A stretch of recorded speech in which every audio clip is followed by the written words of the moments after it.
Bismillahirrahmanirrahim. Assalamualaikum warahmatullahi wabarakatuh. Bismillahirrahmanirrahim. Alhamdulillahirabbil alamin wassalatu wassalamu ala asyrafil anbiya'i wal mursalin nabiyina Muhammadin wa ala alihi wa sahbihi ajma'in. Rabbi shrah li sadri wa yassir li amri wahlul 'uqdatan min lisani yafqahu qawli, amma ba'd. Alhamdulillah, puji dan syukur bagi Allah Subhanahu wa taala, Tuhan sekalian alam. Selawat serta salam atas Nabi junjungan kita Nabi Muhammad sallallahu alaihi wasallam, juga atas ahli keluarga baginda, para sahabatnya dan para pengikutnya yang setia sehinggalah ke hari kiamat. Alhamdulillah, alhamdulillah, alhamdulillah. Syukur pada Allah, Allah rezekikan kepada kita pada pagi ini diberi kesihatan, kelapangan masa dan juga taufik dan hidayah untuk kita datang dan sama-sama kita belajar, sambung buku daripada dosa-dosa besar. Tujuan dan matlamat kita belajar dan mana-mana ilmu agama yang kita belajar tidak lain dan tidak bukan adalah untuk menjadi hamba yang taat kepada Allah. Sebab itulah nilai kita yang sebenar. Makin kita taat kepada Allah, makinlah kita ni kedudukan kita tinggi di sisi Allah dan kebahagiaan yang insya-Allah didapati oleh orang-orang yang berbahagia atau diredai oleh Allah di akhirat nanti. Jadi nak sampai ke tahap tu jalan yang paling mulia adalah dengan ilmu pengetahuan. So pergi balik kalau kita belajar ni, orang tanya untuk apa kita belajar? Pertama, untuk dapat ilmu. Tapi untuk dapat ilmu tu bukanlah matlamat akhir. Tujuan dengan ilmu itu kita lebih mendekatkan diri kepada Allah. Itu je sebab kita belajar.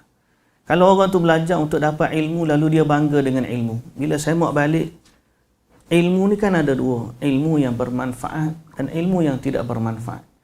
Kalau ilmu tu tak membawa kepada nilai ketakwaan kepada Allah, maka itu adalah ilmu yang tidak bermanfaat. Yang Nabi SAW ajar kepada kita agar kita berlindung dengan Allah Ta'ala daripada ilmu yang tidak bermanfaat.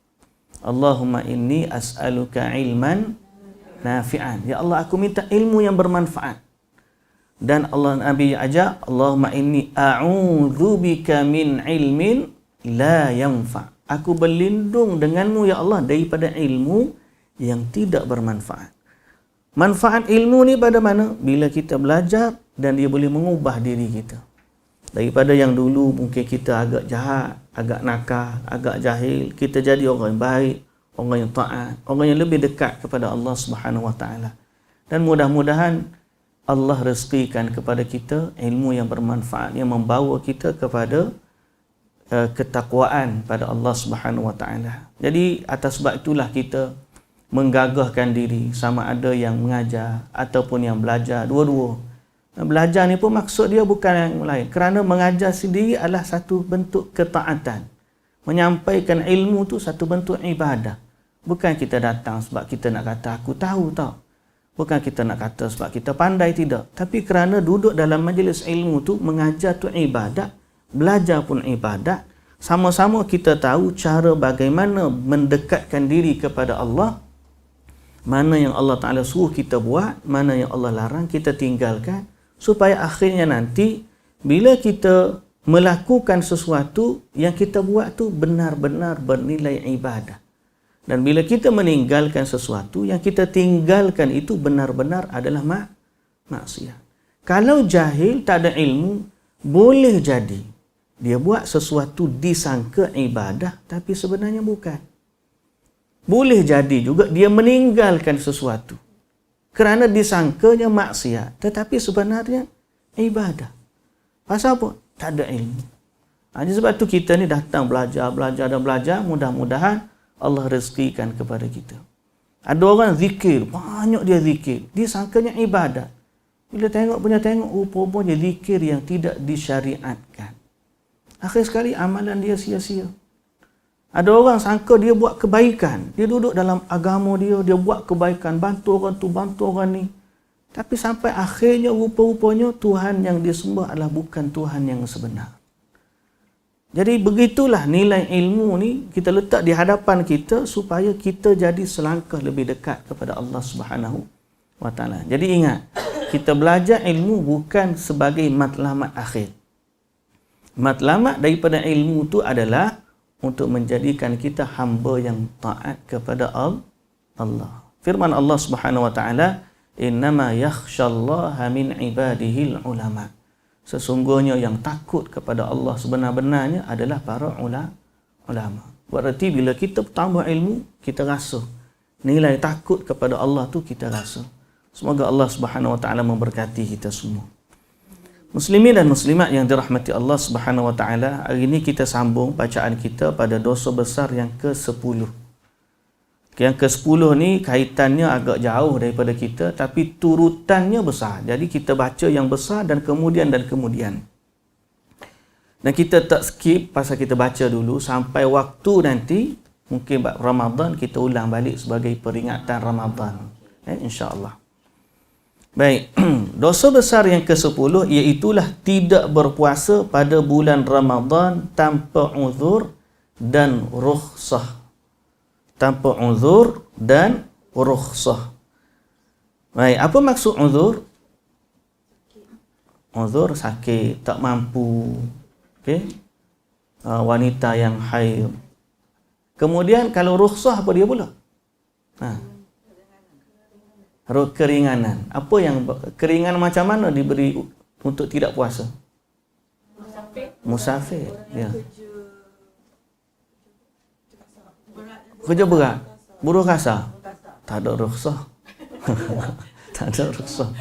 Kalau tidak dia kerja bila dia cuti baru dia nak puasa. Tak boleh, dia kena puasa. Doktor yang operation untuk jamak boleh. Untuk puasa dia puasa. Puasa dia tak gugur. Gugur puasa ni pada musafir. Musafir. Baik. Nabi SAW bersabda, "Man aftara yawman min Ramadan min ghairi uzrin wala rukhsatin lam yaqdihi siyamud dahri walau samahu." Barang siapa yang berbuka, yakni tidak berpuasa sehari dari bulan Ramadan tanpa uzur dan rukhsah, maka puasa sepanjang masa tidak akan menggantikannya sekalipun orang tersebut melakukannya. Ya, ini tidak sabit dia kata. Maksudnya tidak sahih. Nabi SAW juga bersabda dalam hadis yang lain, as-salawatul khams wal jumu'atu ilal jumu'ati wal jumu'atu ilal jumu'ati wa ramadanu ila ramadan kaffaratun lima bainahunna majtunibatil kabair. Salat 5 waktu, salat 5 waktu, Jumaat ke Jumaat dan Ramadan ke Ramadan berikutnya adalah pelebur bagi dosa-dosa di antaranya selama dosa besar ditinggalkan. Selama dosa besar ditinggalkan. Jadi hadis ini menyatakan pertama kelebihan berpuasa Ramadan sebagai kafarah dosa. Dan menunjukkan besarnya tuntutan atau perintah berpuasa. Sebagaimana Nabi SAW juga bersabda, "Buniyal Islamu ala khamsin syahadati an la ilaha illallah wa anna Muhammadar Rasulullah wa iqamis salati wa ita'iz zakah wa sawmi Ramadan wa hajjil bait."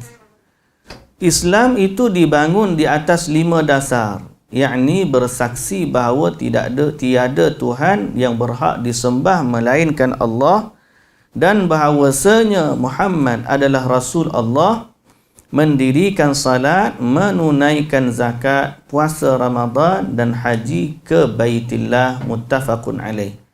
Jadi kita tahu bahawa berpuasa Ramadan salah satu dari rukun Islam. Berdasarkan hadis inilah, inilah hadis yang menunjukkan Islam itu terbina atau rukun Islam. Kalau orang tanya macam mana rukun Islam tu boleh jadi ada 5, inilah hadis dia. Bukan saja-saja kita pun fikir, kita letak rukun Islam tu 5 sebagaimana rukun negara. Tak. Rukun Islam lain, rukun negara lah lain. Dari Hamad bin Zaid, dari Amr bin Malik Al-Bakri, dari Abi Al-Jawza dari Ibnu Abbas radhiyallahu anhuma. Beliau berkata, "Uriyal Islam wa qawaidul Islam wa qawaidud din thalathah." Ural Islami wa qawaidud din thalathatun. Syahadatu an la ilaha illallah wa salatu wa saumu Ramadan. Wassalatu wa saumu Ramadan faman taraka wahidatun minhunna fahuwa kafir. Tali simpulan Islam dan kaedah-kaedah agama itu ada 3, yakni bersaksi bahawa tiada Tuhan yang berhak disembah kecuali Allah, salat dan puasa Ramadan.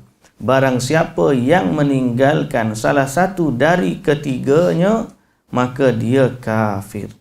Dia kafir. Kita mendapatkan ada orang yang memiliki banyak harta tetapi dia tidak berhaji dan tidak berzakat. Namun demikian darahnya tidak dihalalkan untuk ditumpahkan. Ini adalah khabar yang sahih. Maknanya walaupun kafir tapi tidak diperangi. Cuma hukumnya hukum kafir dan dia mesti diminta untuk bertaubat. Melainkan kalau dia ingkar kefarduan, selepas diminta lalu lepas jatuh hukum murtad, barulah dia dibunuh kerana keluar agama, bukan kerana meninggalkan puasa saja. Nabi SAW juga bersabda, "Man lam yada' qawla zur wal amala bihi wal jahla fala hajata lillahi an yada'a at-ta'ama wasyarab." Barang siapa yang tidak meninggalkan ucapan dusta, melakukan dusta dan kejahilan, maka Allah tidak memiliki hajat pada puasanya dengan dia meninggalkan makan dan minum. Yang hadis ini adalah hadis yang sahih. Okey, perkataan ini menunjukkan bahawa selain daripada tak puasa, ada perkara yang membatalkan pahala puasa, iaitulah perkataan dusta di saat orang itu berpuasa. Kemudian Nabi SAW baginda juga bersabda, "Raghima anfu mri'in adraka syahra Ramadan falam yughfar lah." Berdebulah hidung, yakni hinalah seseorang yang mendapat bulan Ramadan tetapi dia tidak diampuni dosa.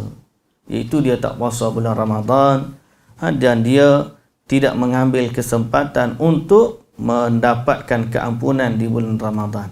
Dan bagi orang-orang mukmin terdapat ketetapan bahawa orang yang meninggalkan puasa Ramadan bukan kerana sakit atau halangan, maka dia lebih buruk dari orang yang melakukan zina, yang mengambil upeti. Ini ufti ni mengambil barang harta, buang perlindungan secara haram, dan pencandu minuman keras. Bahkan mereka meragukan keislamannya dan mengira bahawa pada dirinya terjangkit kezindikan dan penyimpangan. Itu ringkas yang kita baca pada dosa yang ke-10 berkaitan dengan tak puasa Ramadan. InsyaAllah sampai bulan Ramadan kita ulang balik secara detail, kerana lebih dekat dengan waktu, rasanya lebih dekat dengan kefahaman dia. Baik, kita terus kepada dosa besar yang ke-11. Dosa besar yang ke-11, melarikan diri dari pertempuran. Termasuk dosa besar. Tengah-tengah perang, tiba-tiba dia lari daripada peperangan. Okay?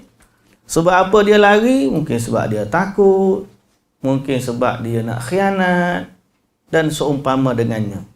Tengah-tengah perang, dia lari daripada peperangan. Hukumnya hukum dosa besar.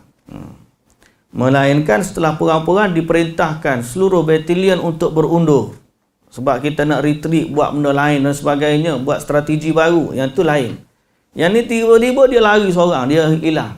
Maka orang tu dosa besar. Okay? Dalam peperangan, diharamkan untuk lari dari pertempuran. Dahsyat tu. Ni Islam ni jaga. Allah Subhanahu wa taala berfirman, "Wa man yuwallihim yawma idzin duburahu illa mutaharrifan liqitalin aw mutahayyizan ila fi'ah faqad ba'a bighadabin min Allah wa ma'wahu jahannam wa bi'sal masir." Barang siapa yang mundur, yakni membelakangi mereka pada waktu itu, kecuali berbelok untuk menyiasat perang atau hendak menggabungkan diri dengan pasukan lain, maka sesungguhnya orang itu kembali dengan membawa kemurkaan dari Allah dan tempatnya adalah neraka Jahannam dan amatlah buruk tempat kembalinya. Jadi zaman perang ni memang kritikal. Islam mengharamkan seorang itu berpaling meninggalkan pasukannya. Dan Nabi SAW bersabda dalam hadis yang lain, jauhilah 7 dosa yang membinasakan. Salah satu Nabi sebut melarikan diri dari pertempuran. Ya. Iya, apply. Semua orang yang askar-askar kita, kalau tengah dalam pertempuran, tiba-tiba dia melarikan diri. Melarikan diri disebabkan takut dan sebagainya. Sekarang ni kalau dia tiba-tiba habis perang, dia seorang yang selamat, dia pun lari. Setelah daripada berakhir perang, dia lari menyelamatkan diri, yang tu lain cerita. Sekarang ni di tengah-tengah ni, duduk berdepan musuh dengan ni, tiba-tiba dia pergi lari. Yang tu memang tak boleh. Kalau lepas berlaku perang, musuh pun lari selamat, orang-orang tentera ni pun panggil ditinggalkan, tiba-tiba dia sedar seorang-seorang, dia selamat, lepas tu dia lari. Ataupun tengah-tengah berlaku pertempuran, dia sembunyi, tengah-tengah akhir sekali orang tak jumpa dia, dia pun lari. Atau lari menyelamatkan diri untuk, kalau dia lari tu untuk sembunyi, kemudian dia nak perang balik, tak apa. Ni lari pengecut lah bahasa dia. Baik. Kita terus kepada yang seterusnya. Dosa besar yang ke-12. Yang ke-12. Yang ni panjang sikit lah. Iaitu sebahagian zina lebih besar dosanya dari sebahagian yang lain. Tu dia bagi conclusion. Bukan zina tu besar dah. Tapi disebut sebahagian zina lebih besar daripada sebahagian yang lain. So tajuk ni menggambarkan zina sebagai dosa besar dan tahap dosa zina tu ada yang lebih besar daripada zina lain. Macam-macam pula. Faham? Dosa zina tu besar dah. Sama-sama zina tu ada yang lebih besar daripada yang lain. Macam mana? Kita baca. Allah Subhanahu wa taala berfirman, "Wala taqrabuz zina innahu kana fahishatan wa sa'a sabila." Dan janganlah kamu mendekati zina. Sesungguhnya zina itu adalah perbuatan yang keji dan suatu jalan yang buruk. Okey. Sebelum daripada ni, kita dah pernah baca tentang Islam ni datang menjaga 5 perkara utama. Ingat lagi? Nombor 1 apa dia? Agama nombor 1. Yang kedua, nyawa. Yang ketiga, akal. Yang keempat, keturunan.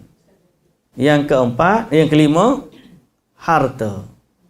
Agama, nyawa, akal, keturunan, harta. Semua ni daruriyatul khams yang Islam akan jaga. Kita panggil darurat. Darurat ni makna perkara kemestian, mesti dijaga. 5 perkara ni Islam mesti jaga.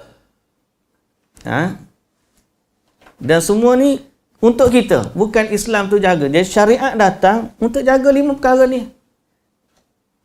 Syariat datang untuk menjaga 5 perkara. Apa-apa pun syariat dalam agama Islam tak lari daripada menjaga 5 perkara. Kalau orang tanya, kenapa benda ni berlaku macam ni? Untuk jaga salah satu daripada 5. Kenapa diharamkan berjudi? Ya, semua hukum dalam agama akan menjaga 5 perkara ni. Ini teras yang dijaga dalam agama. Contoh kata, kenapa haramnya riba? Untuk jaga apa? Harta. Jaga harta. Kenapa diharamkan membunuh? Untuk jaga nyawa. Kenapa diharamkan bersujud kepada selain daripada Allah? Agama. Okay? Jaga. Kenapa untuk puasa? Agama. Untuk jaga hubungan kita dengan Allah Subhanahu wa Ta'ala. Ada benda yang hikmat dia kita tak nampak. Akhir sekali kita buat kerana taat kepada Allah, kerana Allah nak jaga agama kita. Tapi lain daripada arak. Kenapa arak? Akal. Kenapa diharamkan arak? Untuk akal. Zina kerana jaga keturunan. Jadi 5 perkara ni. Carilah mana-mana hukum dalam agama, tujuan dia nak jaga 5 benda. Tujuan dia nak jaga 5 benda. Hukum. Ini teras yang dijaga. Kenapa disyariatkan perkahwinan? Keturunan. Supaya si anak ni tahu ayah dia siapa. Dan begitulah juga sebab apa orang Islam, lelaki dibenarkan kahwin ramai. Contohlah tu, perempuan tak dibenarkan suami ramai. Sebab apa? Sebab antara dua tu mana yang menjaga keturunan? Kalau suami dia 5, suami dia ramai, siapa bapak dia? Betul tak? Dia tak tahu siapa dia. Tapi kalau isteri dia ramai, dia masih tahu siapa ayah dia. Sebab itulah fitrah yang dijaga oleh agama. Itu salah satu daripada sebab tu kalau orang kata not to be fair, dia kata. Ada setengah orang dia kata, kalau suami dia kahwin 2, dia pun nak ada isteri 2. Suami 2. Orang yang cakap macam ni, dia sendiri tu akal dia dah tak betul. Sebab apa? Dia cakap tu nafsu saja semata-mata. Kalau takdir sungguh dapat 2 suami, pening dia. Orang Amerika lah ni, saya tengok dekat Facebook, dia ada DNA code tu. Nah, kadang-kadang dia kena ambil tes DNA, you are not his father. You are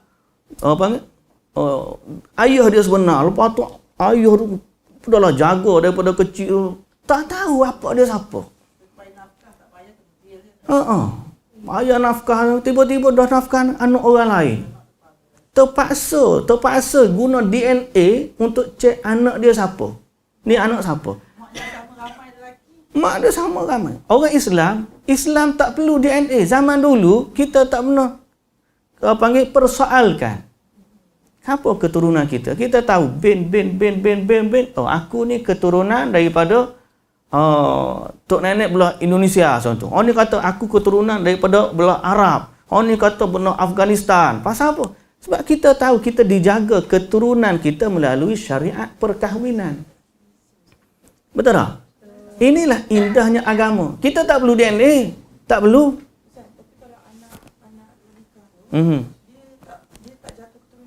Sebab tu dia tidak boleh dibinkan pada ayah dia. Sebab Islam nak jaga keturunan yang halal sahaja, yang baik-baik ni. Memang bukan salah dia. Tapi dibinkan untuk ibu dia. Kalau dalam syariat kita lah. Sekarang ni, dibinkan kepada ibu. Isa bin Maryam, Nabi Isa disebahkan kepada ibu dia. Orang tahu tu masalah persepsi orang kita yang apa panggil serong. Dia memandang salah pada si anak, padahal masalahnya pada orang tua. Kalau ada isteri yang berzina dan mengandung, anak tu tetap bawah kepada suami dia kan, walaupun dibinkan kepada kalau dia tak tahulah. Tapi kalau suami tu tahu, dalam Islam benarkan pula suami tu buat dipanggil li'an. Li'an ni aku bersumpah bahawa fulanah isteri dia tu berzina dan anak tu bukan anak aku. dia tak bayar nafkah apa semua. Lepas daripada tu, kalau hakim dah putus macam tu, mahkamah putuskan, akhir sekali anak tu tidak dibinkan kepada dia. Tapi dia ada bukti. Kena panggil bukti juga tak kalau sumpah Tak. Tak ada. Sebab dia dah bersumpah. Dia bersumpah Pak nama Allah sebanyak 5 kali. Serap ada tu Ustaz? Kes? Ada dari sudut hukum memang ada. Ada tak Ustaz pernah sama? Saya? Tak ada. Mungkin ada kena tanya orang jabat agama lah. Tapi maknanya tujuan syariat itu untuk menjaga. Nak sebutnya apa? Kerana dengan syariat orang dulu selamat. Indahnya agama ni tujuan nak jaga kita. Kalau tak jaga jadi macam tu lah. Yang Amerika punya tu. Dah, dia sebab dia dah budaya hidup dia tak tahu siapa dapat. Dia tak perlu ikat kahwin, jumpa orang seminggu ataupun sebulan ataupun pagi jumpa, petang boleh tidur sekali. Dia tak ada ikatan perkahwinan. Lepas tu tukar-tukar pasangan. Tapi saya kenal orang Ustaz, couple, dia lagi muda dulu, dia orang bersama, dia dapat anak awal sebelum kahwin. Sampai ke hari ni, dia letakkan nama anak tu atas nama dia, tapi dia tidak berbinti ataupun bin. Katakan nama dia Channel, kata nama dia Amzan. Amzan. Contoh. Aminah Hashimi kata. Okey Ustaz, tapi dia letak Aminah Hashimi, dia tak letak Aminah binti Hashimi. Ada. Elok budak tu Ustaz. Ya. Jadi Sebab tu. Apa Hafiz Quran. Hafizah. Apa Hafizah? Tapi mak bapak dia pula ada janggut panjang macam ni lah. Dia taubat lah. Tapi dia dulu because isteri dia stewardess, dia pula so dia orang kahwin dapat. Sebab tu dalam Islam, kita tidak melihat buruknya pelaku. Kita melihat buruknya maksiat. Orang yang bertaubat, Nabi SAW kata, At-taibu minaz-zambi kamal la zambalah. Orang yang bertaubat daripada dosa, seperti dia tak ada dosa. So, kita melihat orang ni yang bila dah bertaubat, kita tutup cerita dia. Even siapa seorang budak tu dia baik dan sebagainya, kita tahu background dia, tapi kebaikan yang dia ada pada saat itu, itulah yang kita nilai. Okay, bermakna macam mana? Zaman dia belum tahu lagi surat beranak tu macam mana? Anak Tak apa dia pun tahu, anak perempuan tu pun tahu dia tidak dibinkan kepada ayah sebab dia tahu tak ada binti kan. dia tak tahu mana dia nak bapak dia nak cerita, dia tak tahu. Dia tak tahu. Nama tu dia tak ada berbinti. Boleh ke tidak? Itu soalan saya. Kalau dari sudut hukum tu tidak, dia tidak boleh dibentikan atau di mana dinisbahkan. Benti ni maknanya apa benti? Tahu istilah benti? Kalau orang dalam orang bahasa orang luar, orang non muslim, dia tulis AL, anak lelaki. Ni AP, anak perempuan. Kita sebenarnya sama je. Ben tu ibnun, anak lelaki. Bintun, anak perempuan. Cuma kita gunakan istilah Arab tu nak suruh sebut nama tu dinisbahkan kepada ayah. Kalau contohnya Mak Saleh, dia guna nama keluarga atau nama suami sebagai itu dia panggil nisbah. Dinisbahkan. Kalau dia letak binti sekalipun, tapi dia nisbahkan ni ayah dia atau ini wali dia, tak boleh. Boleh faham tak? Jadi nisbah tu yang penting. So kalau meletakkan bin yang binti tu, haram ke hukum dia? Dosa. Menisbahkan seseorang kepada bukan ayah dia adalah dosa. Adalah dosa. Macam ada yang saya tahu ni, dia binkan kepada atuk dia. Boleh? Itu boleh. Dibinkan kepada atuk dia. Atuk belah perempuan lah.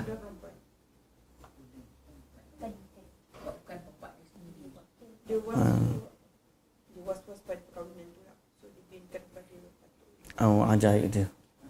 Tak kena rujuk balik lah. Saya pun tak boleh nak jawab waktu ni. Cuma kita nak katakan asal usulnya seandainya orang menjaga agama, insya-Allah keturunan dia akan terjaga. Semua Messi yang kita duk cerita semua sekali asasnya ialah kerana tidak mengikut panduan syariat. Itu saja. Kalau dia ikut panduan syariat, poin kita asal, kita tak perlu kepada mahkamah DNA tadi, kita tak perlu masalah binti atau semua sekali ni, kita tak perlu pasal apa. Kita ikut syariat daripada awal dan kita tak ada keraguan pada siapa ayah dan juga ibu. Memang confirm lah siapa ayah kita. Sebab tu juga dalam Islam tidak ada keraguan pada ayah kita. Patutnya. Sebab tu saya against kalau orang tiba-tiba mari duk menanya, bukan against sangat pun. Nak kata, kalau dia nak minta baca doa, dia kata nama mak dia siapa? Apa salah kita nak doa binkan pada ayah dia? Oh, dia pun kata, mak ni confirm mak dia. Habis tu ayah dia. Mu nak ragu pada ayah dia ke? Nah, kenapa kita nak tanya bintikan atau binkan mak dia? Padahal kita bin. Terutamanya orang matilah. Orang mati ataupun kadang minta doa ni, sebenarnya kalau dia jumpa Tok Bomo, memang dia tanya macam tu. Biasanya. Wallahu ta'ala alam, saya pernah baca dulu, semua saya lupa. Tak apa cuma disebut bahawa para jin ni dia keturunan dia belah perempuan. Jadi bila orang guna khidmat jin, biasa jin akan tanya mak dia. Kalau kita manusia ni, bin kita, keturunan kita kira belah lelaki. Ala kullin, poin kita asal tadi, syariat nak jaga 5 tadi teras. Okey, syariat nak jaga 5 teras. Ya.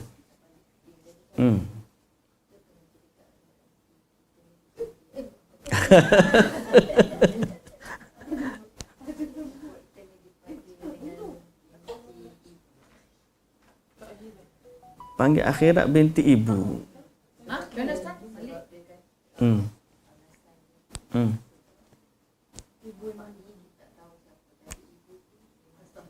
Itulah saya kata tadi. Kenapa orang tu nak ragu pada ini? Saya tak pernah dengar benda tu. Wallahu ta'ala alam. Sekejap kita rujuk ni. Saya pernah dengar juga. Ustaz Faiz tak boleh jawab kan? Kalau dia tanya Ustaz Faiz tak boleh jawab kan? Dah, saya tu tak kelas. Tak apa. Ayatnya yang pasal kiamat. Adakah? Ustaz. Ya. Ustaz. Tak tiba-tiba teringat. Betul ke dia hari akhirat kelak, banyak orang Islam yang bertakwa beriman pada Allah dimatikan. Tapi yang tinggal cuma orang yang kafir. Sekali lagi. Di akhirat nanti waktu Itu Islam tak rasa waktu yang hari kiamat. Disaksikan oleh orang kafir. Iya. Betul. So orang Islam akan mati dulu kan. Kita insya-Allah tak Dimatikan dulu. berimanlah. Orang yang beriman dimatikan dulu, tapi cuma orang yang kafir yang merasa. beriman Islam itu kan. Betul. Islam tak beriman. Dia tetap mati dulu. Kalau Islam tak beriman, walaupun dia kata beriman walaupun asalkan dia percaya Allah tu Allah. Okey, ada orang tanya dalam fatwa Islam Q&A ni yang dikelolakan oleh Syekh Muhammad Salih Al-Munajjid. Apakah sahih pada hari kiamat Allah akan memanggil manusia dengan nama mereka dan nama ibu mereka? Fulan ibni fulanah. Wa man raddu ala man yaqulu dhalik wa hal hunaka dalilun syar'i? Okey, jawapan dia. Pandangan yang kata manusia akan dipanggil pada hari kiamat dengan nama ibu mereka salah. Dan dia bertentangan dengan apa yang sabit dalam sunnah yang sahihah yang menunjukkan bahawa mereka akan dinisbahkan kepada ayah-ayah mereka. Dan Al-Imam Al-Bukhari telah menulis satu bab ma yud'an nasu bi abaihim. Imam Bukhari sendiri dalam kitab dia sahih, kitab Sahih Bukhari, bab manusia akan diseru dengan ayah-ayah mereka. Di mana dalam bab itu Imam Bukhari meriwayatkan satu hadis dari Abdullah bin Umar radhiyallahu anhuma dari Nabi sallallahu alaihi wasallam bahawa Nabi sallallahu alaihi wasallam bersabda, "Innal ghadir yurfa'u lahu liwa'un yaumal qiyamah." Seorang yang khianat pengkhianat, nipu dan sebagainya, dia pada hari kiamat akan diangkat baginya satu panji. Satu liwak. Liwak ni macam panji bendera. Yuqalu lahu hadhihi ghadratu fulan ibni fulan. Dikatakan inilah dia penipuan. Kat bendera tu dijelaskan inilah dia penipuan fulan bin fulan. Boleh faham? So mana jawapan terhadap soalan tadi? Bin fulan. Nabi SAW sebut dalam hadis, inilah dia penipuan fulan bin fulan. Hari kiamat. Isu panji tu bab nombor 2. Bab tipu tu memang kita, tapi fokus yang jawapan soalan kita tadi, Nabi kata dia akan dipanggil di hari akhirat, inilah dia penipuan fulan bin fulan. Bila fulan bin fulan, bahasa Arab ni, fulan ni lelaki, kalau perempuan fulanah. Fulan ni bukan nama orang, dia macam si Polan. Si Polan. Kita pun sebut fulan kan? Si Polan kan? Si Polan bin si Polan. Siapa Polan tu? Bukan seseorang. Bahasa Arab, si Polan dan Polanah. Polanah tu perempuan. Jadi kalau Nabi kata si Fulan bin si Fulan, menunjukkan dia akan dipanggil dengan nama ayahnya. Kalau Nabi kata dia akan dipanggil Fulan bin Fulanah, barulah dipanggil dengan mak dia. Faham? So hadis tu menunjukkan bahawa orang yang berkata dipanggil dengan nama mak itu tidak benar. Dia kata, wa ma warada min anna an-nas yud'auna bi asma'i ummahatihim dha'if. Walaupun ada orang kata dipanggil dengan nama ibu, tetapi pandangan itu lemah. Berkata Ibnul Qayyim rahimahullah dalam kitabnya Tuhfatul Maudud bi Ahkamil Maulud, Al-Faslul Ashir fi bayani anna al-khalqa yud'auna yawmal qiyamah bi abaihim la bi ummahatihim. Imam Ibnul Qayyim dalam kitabnya Tuhfatul Maudud telah menjelaskan pada fasal yang ke-10 bahawa keterangan bahawa sekalian makhluk akan dipanggil, al-khalq manusia lah, manusia akan dipanggil pada hari kiamat dengan ayah-ayah mereka, bukan dengan ibu-ibu mereka. Wa hadha as-sawabu alladhi dallat alayhi sunnatu sahihah as-sarihah wa nassa alayhi al-a'immah kal-Bukhari wa ghairihi faqala fi sahihihi babun yud'an nasu yawmal qiyamah bi abaihim la bi ummahatihim.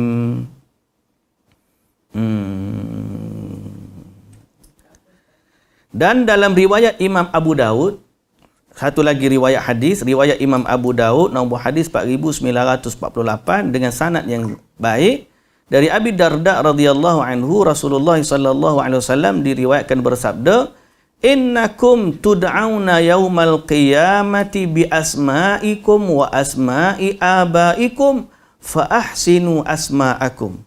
Nabi sallallahu alaihi wasallam bersabda, kamu akan dipanggil pada hari kiamat dengan nama kamu dan nama ayah kamu, maka letaklah nama yang elok. So letak nama yang elok lah, sebab dia akan dipanggil pada hari kiamat. Ni nak sebut pun bergulung lidah, tak tahu dah panggil. Iya, panjang-panjang pula tu.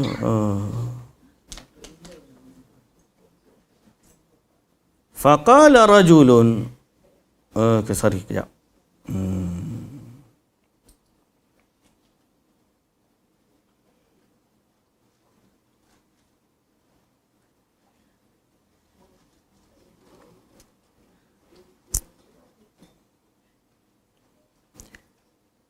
Adalah riwayat yang disebut sebagai menjadi dalil macam faza'ama ba'dun nas annahum yud'auna bi ummahatihim wahtajju fi dhalika bi haditsin la yasih. Dia kata ada hadis yang orang duk guna dalam menyatakan hujah tersebut. Dia bukan saja-saja kata. Hadis tu ialah pada hadis talqin. Pada hadis talqin, di mana hadis tu diriwayatkan oleh Al-Imam At-Tabrani. Imam At-Tabrani.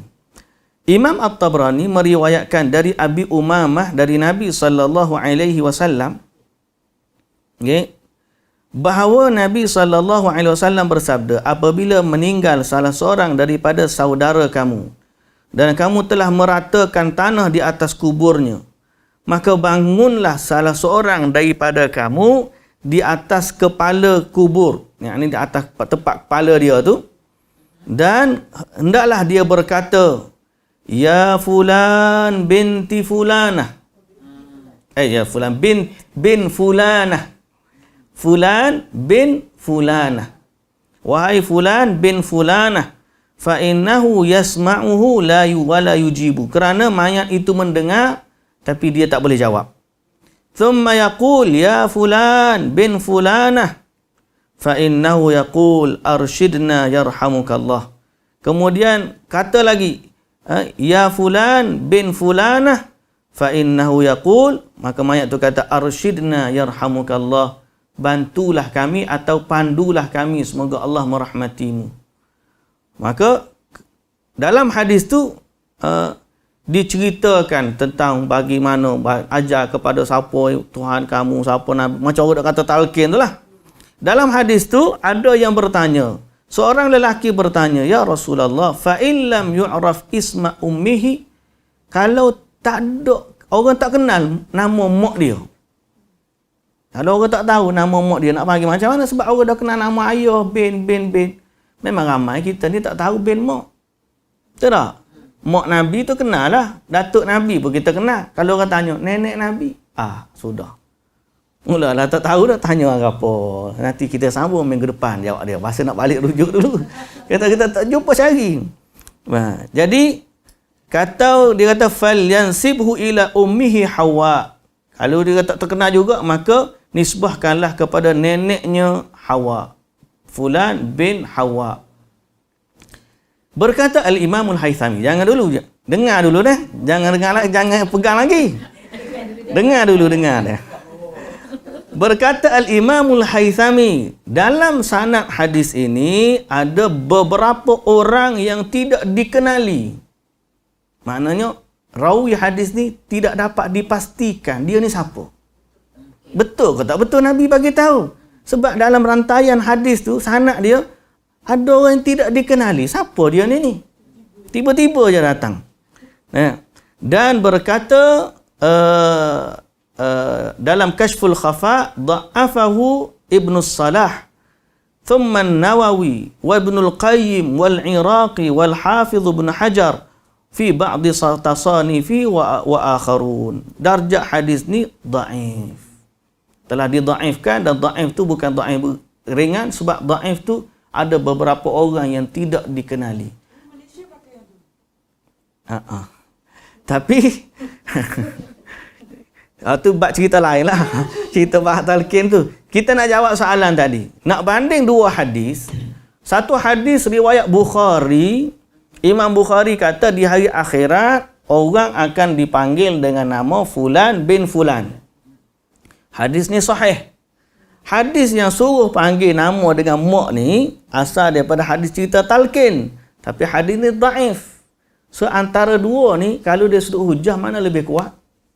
Mestilah Bukhari. Jadi pandangan atas dasar hujah inilah Syekh Salih Al-Munajjid kata, soalan tadi, apakah seorang itu dipanggil dengan nama ibunya pada hari akhirat? Jawapannya tidak. Kerana hadis yang sahih menunjukkan sebaliknya. Dan hadis yang cerita panggil waktu talqin dengan nama mak dia itu adalah hadis yang daif. Okey. Puas hati dah. Nak jawab memang kena jawab penuh lah. Baik. Talqin tu daif. Talqin tu pun tak ada juga. Talqin bin dan mak. Hadis tu secara keseluruhannya daripada ada. Itu bukan talqin. Cuma Ustaz ingat tak Ustaz, kawan Ustaz yang mati accident tu. Ustaz kan bagi itu dipanggilkan ceramah ke Kita tak ada bagi kat hari ni. Ya. Ya. Masa tu Kan masa Tazkirah lah. Kita panggil tazkirah lah. bermakna kita akan panggil benda tu tazkirah. Ya. It is not talqin, ya. What is talqin? What is talqin? What is talqin? Nazak kita tahu kita suruh diikut apa kita cakap. Mula-mula lafaz talqin ni laqana yulaqinu. Kita balik tu word yang asal. Root word dia laqana yunaqilu. Talqin ni maksudnya mengajarkan. Mengajarkan dalam erti kata, okey saya baca, awak ikut. Kita baca, dia ikut. Maka kita pun pergi ajar dia. Dengar ni.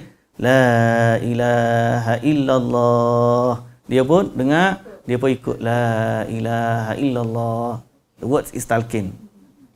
Sama juga bila pergi kubur.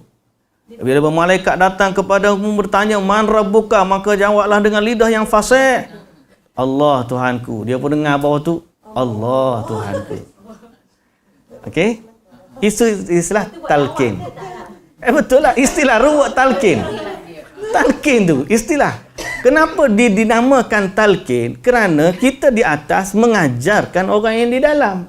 Sebab dia orang boleh dengar, Ustaz. Sebab dalam hadis yang kata yang dhaif tadi, orang bawah tu boleh dengar. Jadi kita pun ajarlah ke dia. Dia dengar, tak boleh jawab kita je. Tapak selakar, tapak selipar kita pun kita jalan, dia dengar.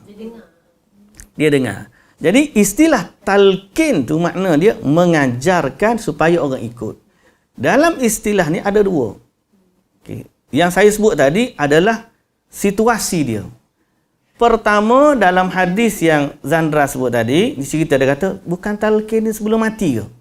Sebab ada hadis Nabi kata, laqinu mautakum la ilaha illallah. Ajarkan secara talqin, yakni talqinkan kepada orang nak mati di kalangan kamu, la ilaha illallah. Makna itu, kalau ada orang nak mati, dia sakit, dia dengan nazak, dia pun duk tarik nafas, tarik, kita pun duk kat telinga dia, kita kata, la ilaha illallah. Dia pun dengar gitu, dia pun mulut dia gerak, la ilaha illallah, dan dia mati dalam keadaan tu. Itu talqin kategori pertama, sifat pertama. Jangan nak panjang-panjang lah, duk main asyhadu, duk betul makhraj. Asyhadu. Pakai sudah orang tu. Duduk main asyhadu, mati dalam asyhadu nanya. Susah. La ilaha illallah tu. Pergi dekat telinga dia tu, la ilaha illallah. Sekat tu je. Okey, duk main asyhadu nanya betul makhraj tu ya. Dia pula baru kelas, balik kelas tajwid, ustaz ajar huruf asyhadu dengan tak boleh asyhadu. Orang mati pun duk main asyhadu juga nanya. Bukan asyhadu. Okey, itu talqin pertama. Talqin yang kedua hak tadi, talqin di kubur. Dua-dua nama dia talqin, di kubur mengajar orang mati. Daripada dua situasi ni, mana yang satu yang sahih, mana satu yang dhaif?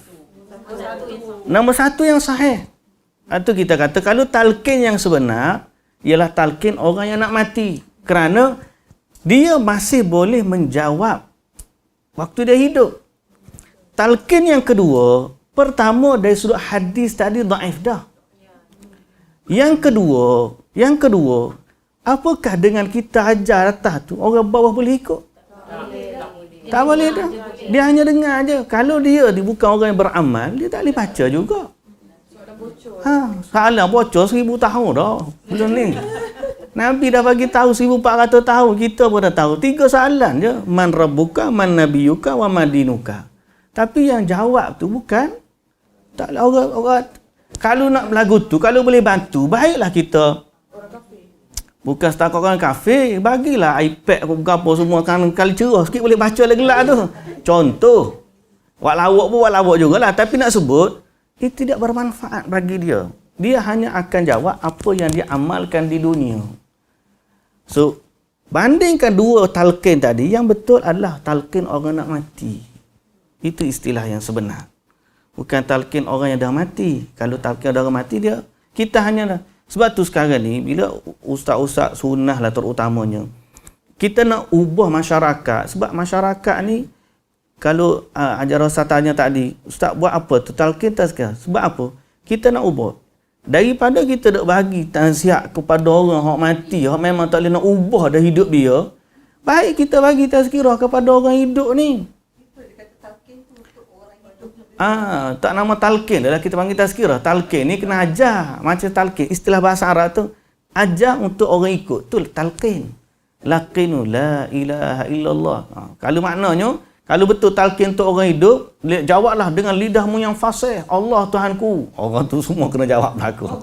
Kena Allah gitu. Tapi kita kata, daripada kita bagi kepada orang mati, lebih baik bagi kita tazkirah pada orang hidup yang masih ada kesempatan untuk ubah hidup mereka. Ada kesempatan untuk taubat. Ada kesempatan untuk menambahkan amal kebaikan. Itu baru kita kata sesuai dengan waktu dia. Baik. Habis dapat tu? Alhamdulillah. Baik. Tak sempat juga kita baca kita ni hari ni. Dah setengah dah kita ni. Sikit lagi. Baru ayat pertama tadi. Kena tangguh rasa ni. Pasal panjang ni, 2 muka surat lagi ni. Baik kita sambung minggu depan tu. Kan? Jadi kesimpulan tadi bab kita ambil ni, kita dah ambil 2 dosa besar. Kerana kita ambil mukaddimah kepada dosa yang ketiga. Kita ambil dari sudut bacaan lah. Bukan kita ambil kita pergi buat dosa dah. Tapi nak sebutnya, Islam ni datang kepada kita untuk menjaga kita semua. Ni, kita kena faham yang tu. Sebab tu apabila seorang memahami agama dalam kacamata Allah adalah penjaga dia. Fallahu khairun hafizah. Allah ni sebaik-baik penjaga. Maka syariat ni adalah untuk menjaga kita. Sebagaimana peraturan dan undang-undang yang manusia buat, traffic light merah kena berhenti, hijau kena berjalan, kuning kena standby. Ni, kemudian ada pula zebra line, hak ni boleh masuk, hak ni tak boleh masuk. Kemudian waktu COVID dan sebagainya, pukul 10 kena tutup kedai, kena masuk rumah dan sebagainya, kena pakai mask bagi orang tu. Ini kita nampak bahawa peraturan ini dikuatkuasakan untuk menjaga manusia pada kehidupan dia. Tapi agama bersifat lebih umum dan lebih agung daripada itu. Kerana agama datang untuk menjaga manusia dunia dan akhirat. Dunia kita pun agama jaga, akhirat kita pun agama nak jaga. Dia tak terjaga. Syariat dia hanya baik dari sudut kacamata dia dan juga kita melihat sebahagian. Tapi bila kita tengok dari sudut hubungan kekeluargaan, rumah orang-orang tua, banyak orang non-Muslim, orang nenek ayah dia duduk rumah orang tua.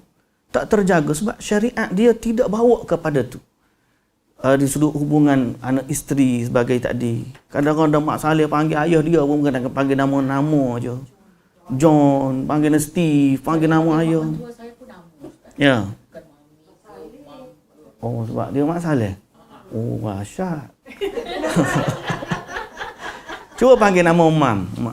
Tak terkejut dia. Panggil nama dia collect kan. Saya collect je. Cuba panggil Mak. Saya panggil dia. Mamo. Dia tak, I bukan anak dia lah. Dia macam tu Ustaz. Saya Ustaz, sama yang non-Muslim ni, dulu, saya panggil dia macam saya umur Azan kawan. Dan orang tua panggil dia orang aunty, dia marah. You know apa dia jawab Ustaz? I'm not in your blood, dia kata macam tu. Dia boleh cakap macam tu. Betul tak Bunai?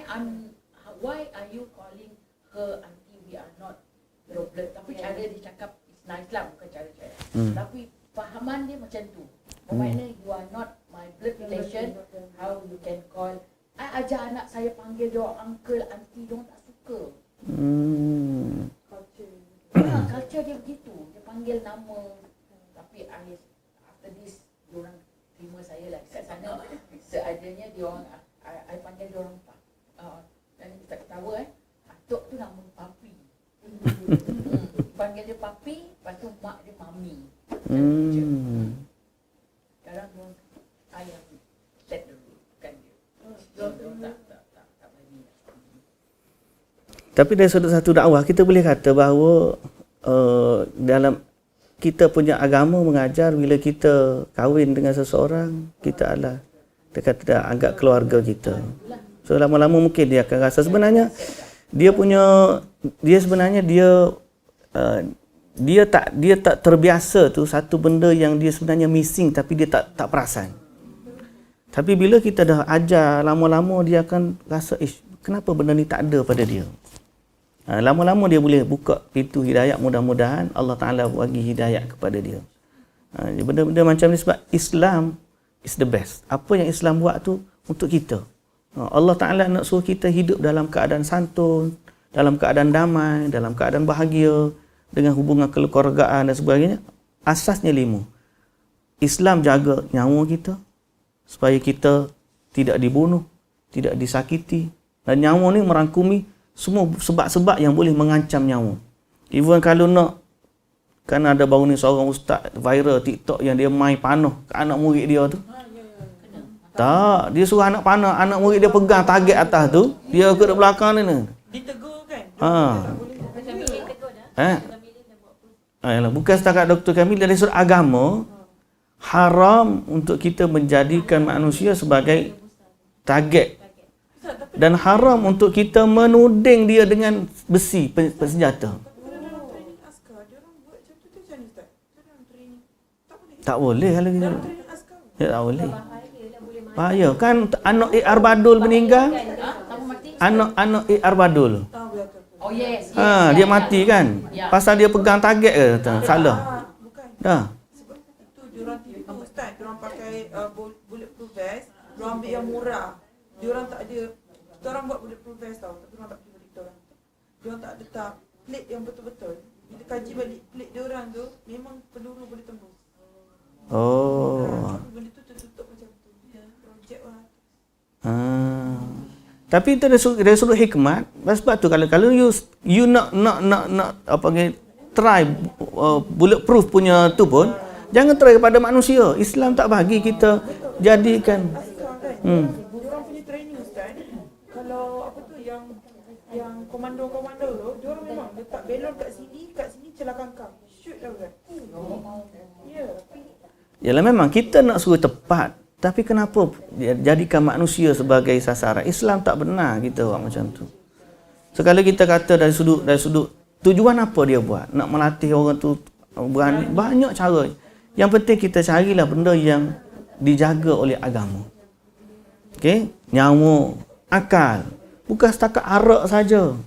Dada, semua benda yang menghayalkan. Semua benda yang memabukkan dijaga. Islam mengharamkan. Nabi sallallahu alaihi wasallam kata, kullu muskirin haram.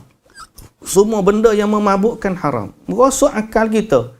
Ambil pil, ekstasi, apa semua. Kalau ada kesan merosotkan akal, haram. Secara otomatik. Kalau cakap yang kalau yang roll marijuana tu, cakap tak haram because it's untuk kanser.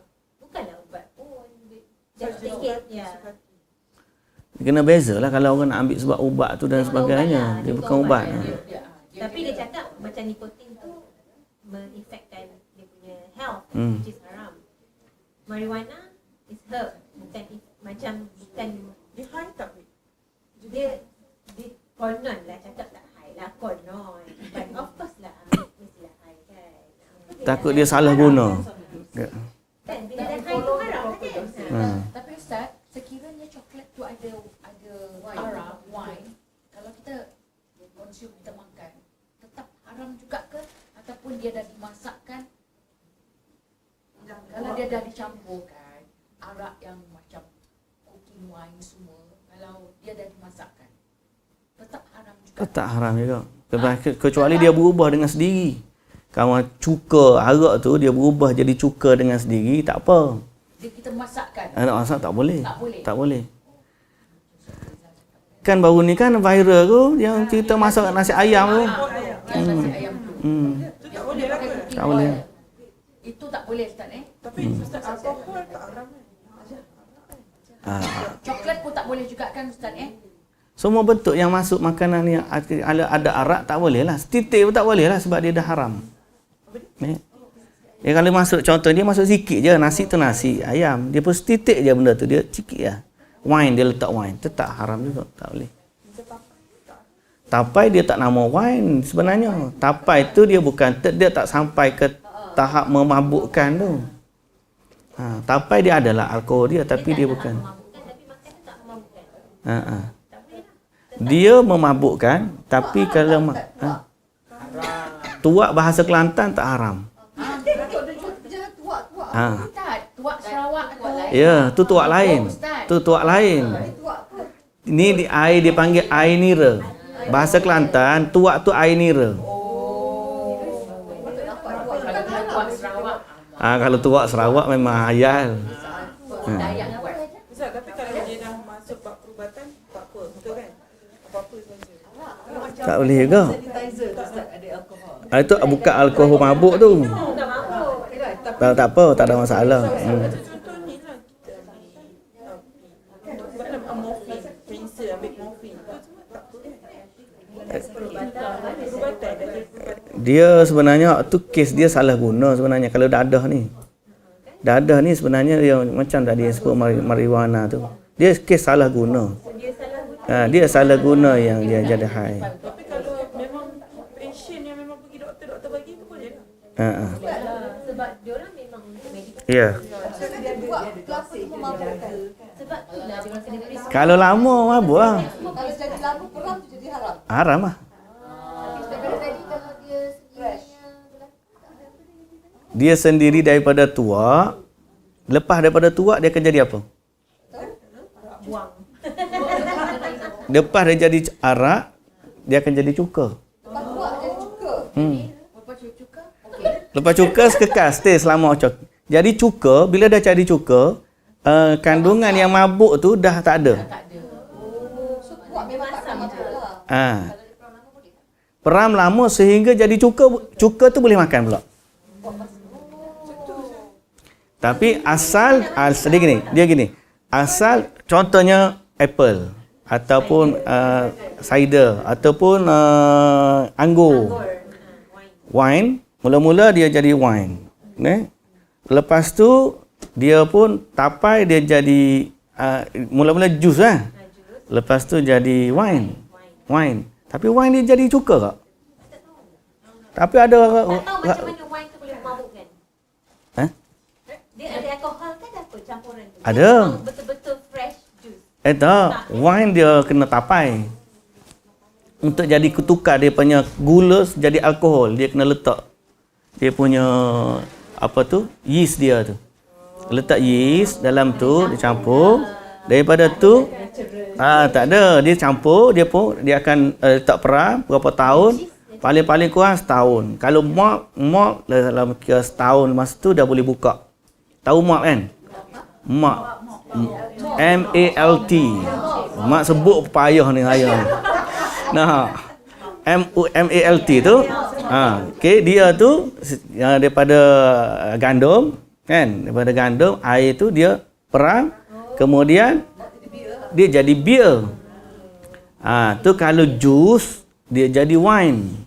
Dan kalau anggur putih dia jadi white wine, red wine dan sebagainya lah.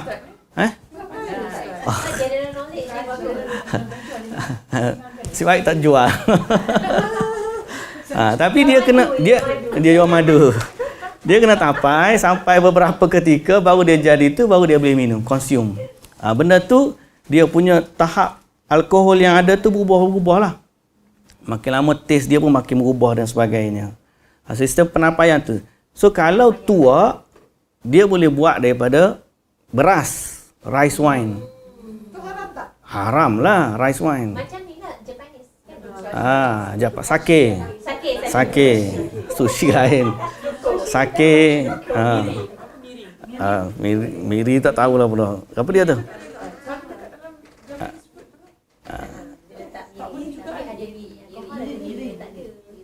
Miri tak tahu. Saya tahu miri kat Sarawak ya. Mirin. Jadi balik pada isu tadi, contohnya cuka tadi, wine yang dibiarkan setelah lama tu dia berubah menjadi cuka. Di saat itu cuka tu boleh makan. Dapat hilang dah sifat mabuk dia. Tapi macam tiramisu, orang masak tiramisu Ustaz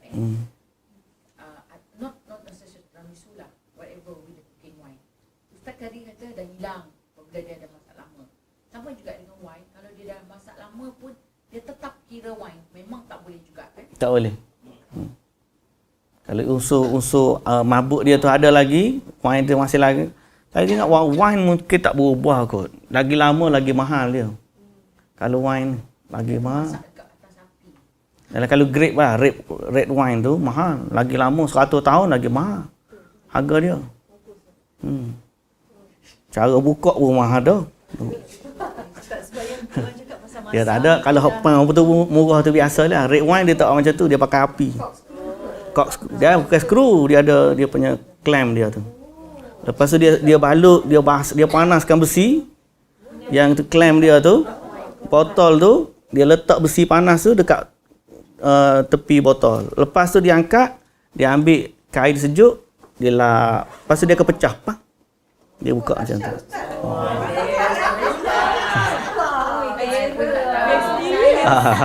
Pergi tengok kat YouTube. Kalau sekarang ni dunia YouTube banyak kan. Sebab masak-masak tu orang kata dia dah evaporate kan. Tu yang orang kata dah evaporate pun dah tak ada lagi dah tu yang kata boleh makan. Beza alkohol. Dia tak rasa tak, dia tak vapor lama pun still alkohol tu dalam tu. Wallahu taala alam. Ustaz, saya nak tanya Ya. soal pasal kiamat sikit. Pada ajaran ni kan orang beriman takkan hadap kiamat kan. Itu termasuk dengan Dajjal Ustaz. Banyak orang Islam takkan berjumpa Dajjal. Yang soalan tadi yang disebut sebagai orang Islam tak akan merasai kiamat adalah kegemparan hari kiamat. Merti contohnya kiamat ni bermula bila? Yang betul-betul tanda kiamat yang matahari terbit daripada ufuk barat. Setelah daripada tu orang Islam ada lagi, orang beriman ada lagi. Setelah terbit tu. Setelah terbit tu orang Islam ada lagi sebab huru hara very chaos lah. Maknanya sebab dia punya orang tak beriman mula percaya akan berlaku kiamat. Orang yang tak beramal pakat nak sibuk nak tambah buat amal masa tu. Waktu tu matahari seolah dibalut kan. Tak ada dibalut. Memang betul matahari di apa? Barat terbit dari ufuk barat lah.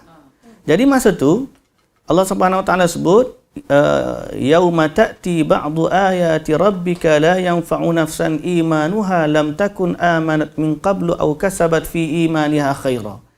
Tidak akan bermanfaat iman orang yang tidak beriman sebelumnya. Dan tidak bermanfaat amal orang yang tidak beramal sebelumnya. Sebab masing-masing nak beriman, masing-masing nak beramal masa tu. Tapi dah tak boleh dah. Tertutup dah. Pintu taubat dah tak boleh. Pintu amal ibadat pun dah tak boleh. Apa yang ada, stay di situ je. Belum lagi kiamat. Belum lagi kiamat. Tapi dah tertutup pintu taubat dah semua.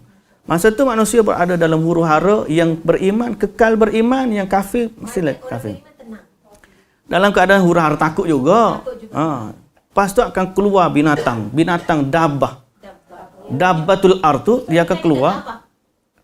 Ini bukan Dajjal belum keluar ni. Dajjal belum tu lagi. Dah keluar dah. Dah. Dajjal ni datang, Dajjal ni sebelum tu dia datang untuk bawa orang kufur kepada Allah, sesat. Dajjal is seorang lelaki yang datang menyesatkan manusia. The word Dajjal tu macam talqin tadi, kita kena tengok. Dajjal tu asal maksud dia penipu. Bahasa mudah lah ni, bahasa moden, scammer. That's it, Dajjal. Ya betul. Dari sudut bahasa, Dajjal is scammer. Scammer is Dajjal. Cuma Dajjal yang paling ditakuti ialah scammer agama.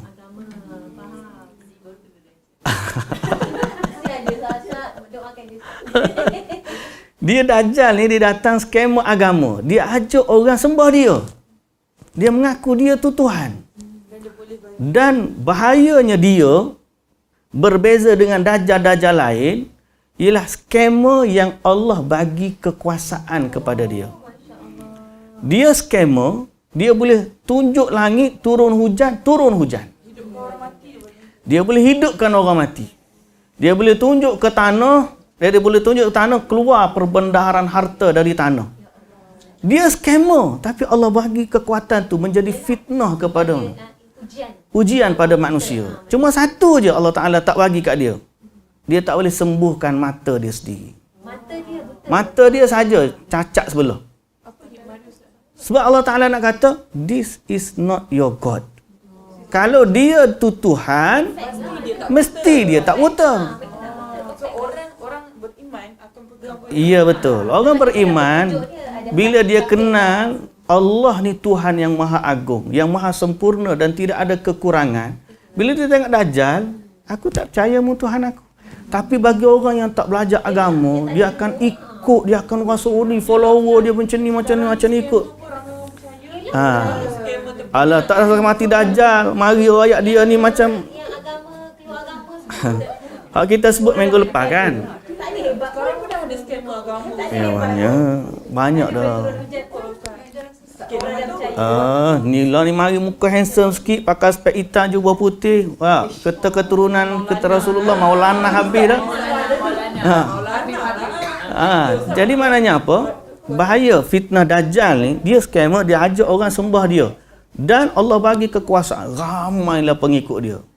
Kecuali orang beriman. Orang beriman kata dia bukan Tuhan. Yang tidak layak disembah, tidak layak ditaati. Maka berlaku dah. Tu lepas Dajjal serentak tu mari pula Ya'juj dan Ma'juj. Binatang yang datang merosakkan seluruh alam ni. Ini binatang. Binatang. Ada yang kata dia bukan sari, dia manusia. Ya'juj Ma'juj ni kategori manusia. Tapi bilangan dia ramai. Terlalu ramai. Kalau pergi ke tasik, kering tasik tu, dia minum. Banyak jumlah dia. Dia tak keluar lagi lah. Orang discover di mana tempat dia, orang duk cari lagi. Ada orang kata dekat dengan apa tu, tembok dekat dengan Greece mana? Bukan Greece. Mana tahu tempat dia, ada orang kata situ, tapi wallahu taala alam. Lepas pada tu berlaku macam-macam lagi lah fitnah, sehingga terakhir sekali mula-mula tadi kita sebut keluar matahari. Okey. Nak relate dengan soalan tadi lah, bila orang Islam tak kena tu. Masa Dajjal, masih lagi orang Islam ada. Berakhir Ya'juj orang Islam sampai duduk di gunung-gunung menyelamatkan diri daripada fitnah kebinasaan yang berlaku. Bila terbit matahari daripada ufuk barat, orang Islam ada lagi dan stay kekal dengan Islam, orang kafir kekal dengan kafir dan tak boleh ubah dah status. Okey, tak terima dah amalan masa tu. Masa tu keluar pula binatang, Dabbatul Ard. Binatang ni akan pergi, dia pula pergi cop orang ni. Kata orang ni beriman, orang ni tak beriman, orang ni beriman. Macam mana dia buat? Wallahu ta'ala alam. Dia boleh bercakap dan dia kenal orang ni, beriman ataupun tidak. Okey. Lepas pada tu, akan datang angin. Angin yang datang, dia masuk, dia panggil disebut celah-celah ketiak orang beriman. Kemudian bila dia berlalu, nyawa akan keluar bersama dengan angin tersebut, maka orang Islam akan mati semua. Ketika angin tulang. Lepas tu dia akan mati.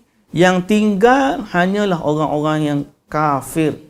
Masa tu dunia tidak ada lagi yang menyebut nama Allah. Tak ada dah. Allah tidak lagi disebut di dunia. Tak ada nama. Orang tak tahu.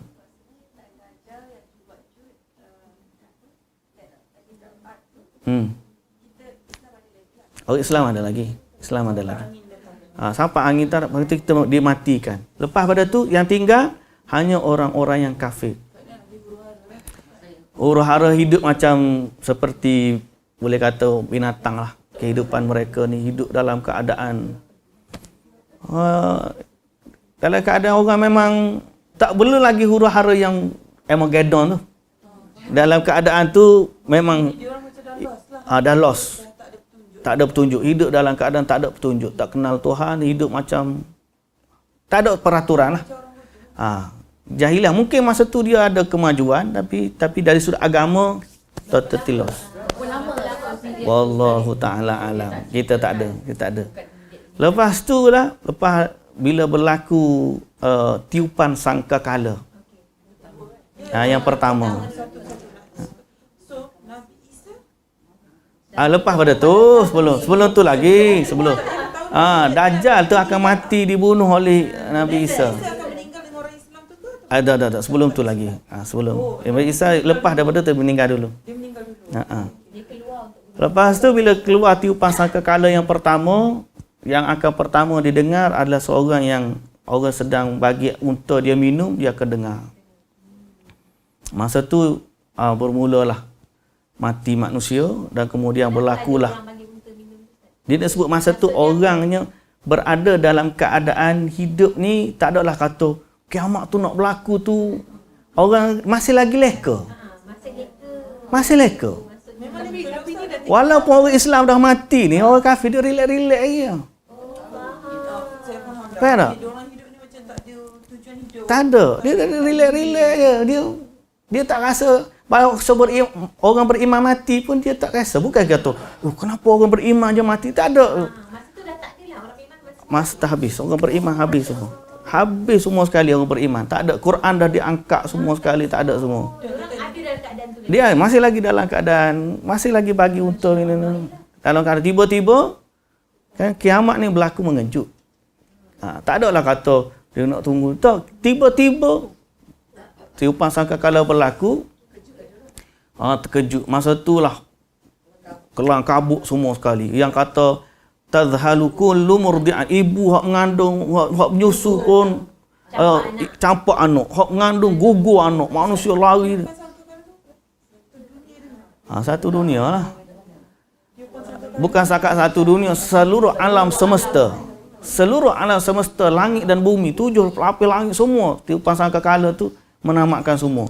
Masa itulah akan berlakunya yang gunung hancur, langit terbelah, bintang berguguran, matahari. Yang chaos tu, orang Islam dah tak ada dah. Orang kafir saja. Orang kafir saja ada masa tu. Sehingga akhirnya mereka mati bergelimpangan. Mati dan kemudian Allah reset balik. Tiupan yang kedua, reset. Dia reset tu maksudnya lepas daripada mati semua, hancur semua sekali termasuk sekalian makhluk. Tinggal Allah saja. Malaikat pun mati, semua makhluk mati, semua mati. Ya.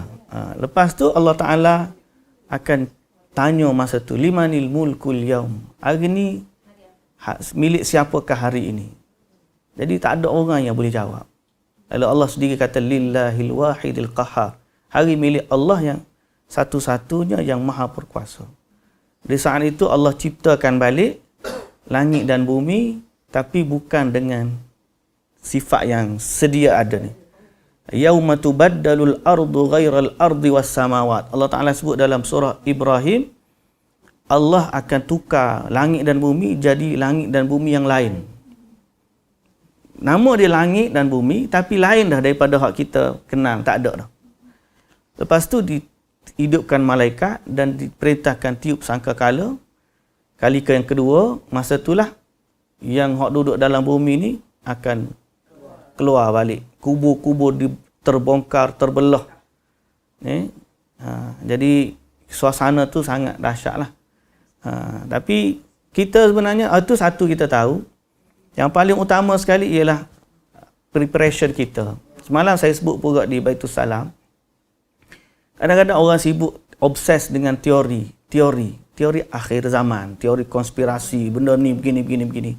Tapi sebenarnya hak Nabi bagi tahu ni 1400 tahun, sahabat pun dah tahu dah, takut dah. Tapi mereka tidaklah sibuk dengan teori. Sebaliknya mereka sibuk dengan mempersiapkan bekal amalan.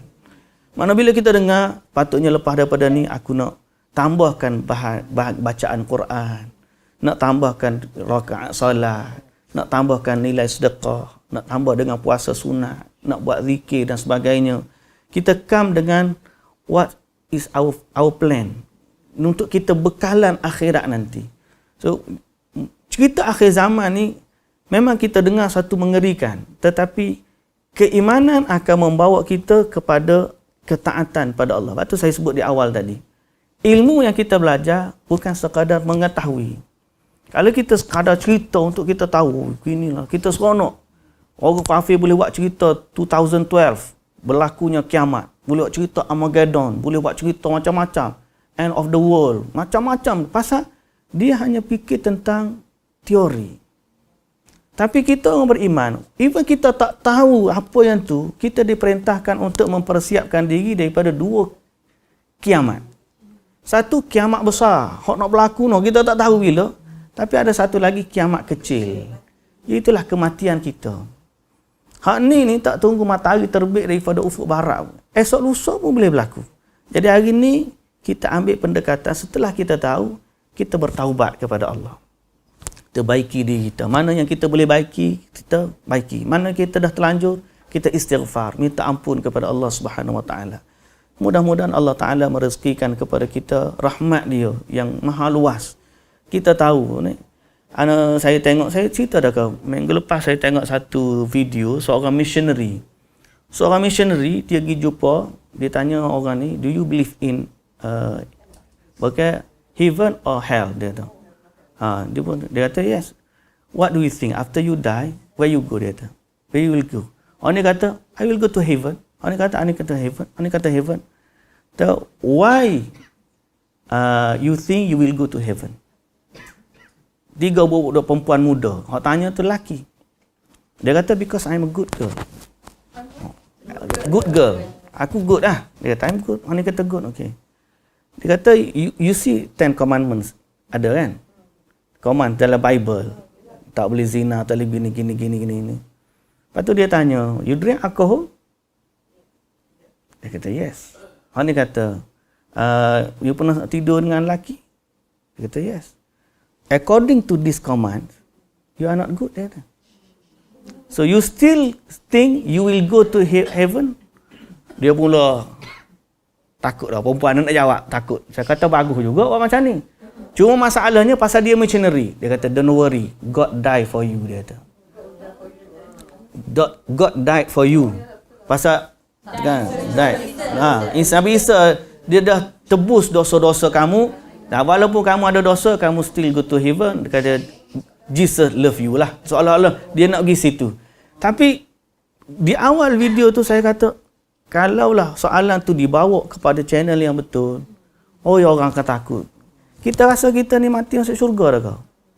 Kita pun tak tahu. Tapi nak anggap kita ni selamat daripada api neraka, tak sanggup kita nak kata kita ni ahli neraka.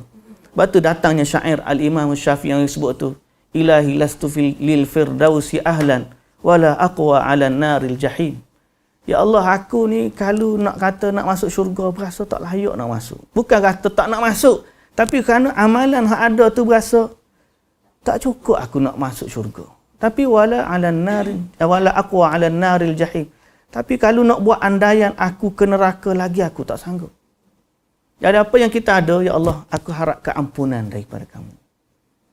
Minta supaya Allah bagi hidayah kepada kita. Kita ubah waktu, masih ada istighfar, baca Quran, buat amal, sedekah, dia puasa, jaga hubungan dengan keluarga, saudara, tutup aurat dengan baik. Semua benda-benda yang kita boleh kita buat untuk preparation akhirat kita. Benda ni kita tak tahu, esok lusa pun tak tahu. Kiamat kecil tu lebih-lebih lagi kita takut. Kadang-kadang dia boleh datang anytime. Allahu Ta'ala alam. Jadi semoga Allah Subhanahu Wa Ta'ala memberkati kita semualah. Wallahu Ta'ala alam. Subhanakallahumma wa bihamdika asyhadu an la ilaha illa anta astaghfiruka wa atubu ilaik. Aqulu qawli hadza wa astaghfirullahal azim li wa lakum. Wassalamu alaikum warahmatullahi wabarakatuh.